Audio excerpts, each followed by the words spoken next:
Willies Dad. Willie could not concentrate in school today. He was too busy thinking about tomorrow. Tomorrow, he and his mom were going to see his father at the place. His teacher said, "Willie, what are you daydreaming about?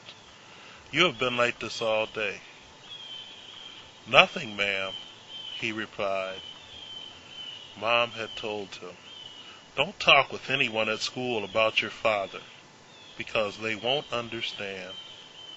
If you do talk about your father, just tell them he lives in another town.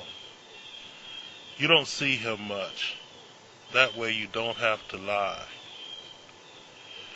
Willie did not really know his father, because his dad had been at the place all of Willie's life. Willie was in kindergarten now and only remembered going to the place to see his father 2 or 3 times.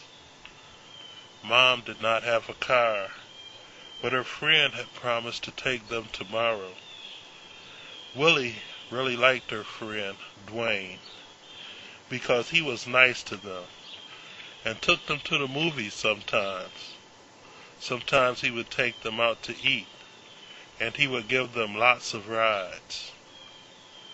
When the day came, Dwayne took Willie and his mom to the place.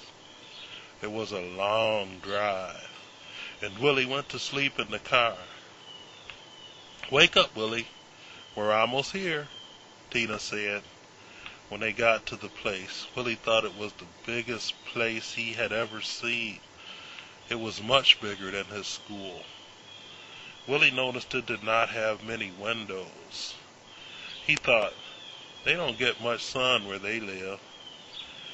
There were mostly men there, and everyone was wearing only 2 kinds of clothes, except for the visitors. They had all different kinds of clothes. Mom, Willie, and Dwayne had to stand in line to go through a door that all the visitors had to go through. When the people got through the door, they got shut inside a little room. Men inside the room made Willie and Dwayne empty their pockets, and they touched them all over their bodies. "Put your hands over your head, please," they said. Across the room, they could see a woman doing the same thing to Mom. "Put your hand over your head, please," she would say as she put her hands all over Mom. Willie started to cry. "Leave her alone." Dwayne stooped down and whispered softly to him in his ear, "Willie, trust me, son. I won't let anybody hurt you or your mom, ever. Dwayne ain't going nowhere." Soon the people let Willie, his mom, and Dwayne go through another door, and they locked the first door they had come through. It scared Willie when they locked the door. Dwayne smiled down at Willie and held his hand. "Remember what I said. I'm here to protect you." Willie saw a man that he just knew was his father, sitting at a hard round table. Willie started to walk toward him smiling. "Hi, Dad."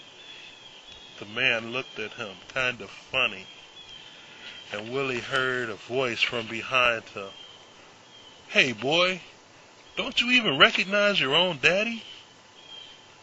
Willie turned around and saw a man behind him, smiling and holding out his arms for Willie to come to him. Willie felt happy and sad.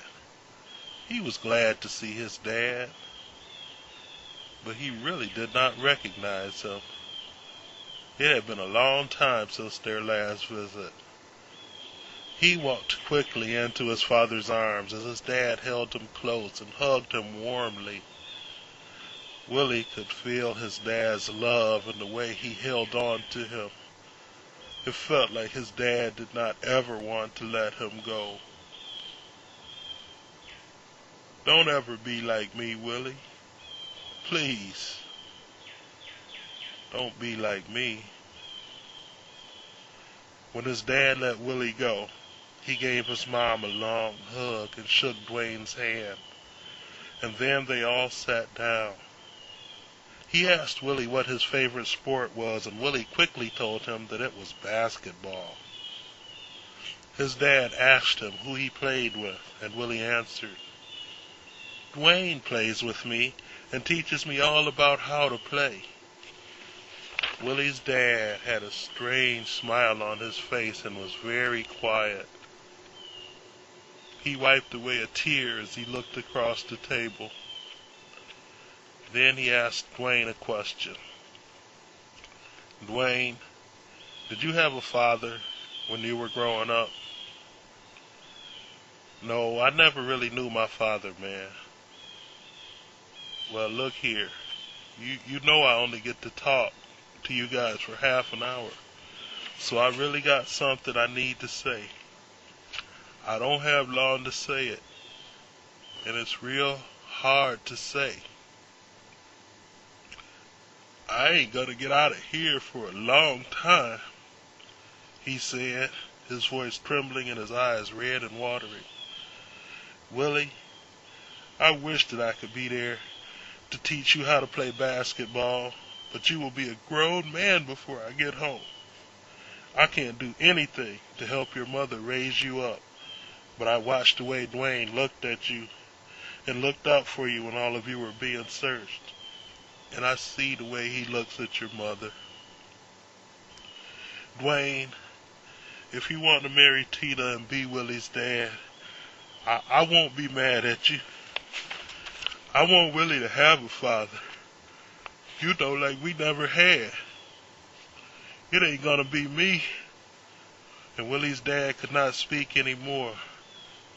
He looked like the saddest man on earth. He sobbed and stood up and walked away, wiping his eyes and looking sad even from behind.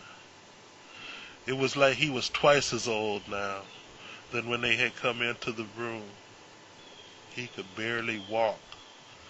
The men in the clothes that were different from Willie's dad helped him through a door and shut and locked it.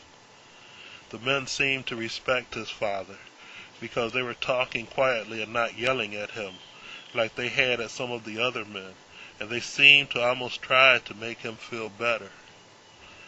Now they were alone in the room. It was time to go.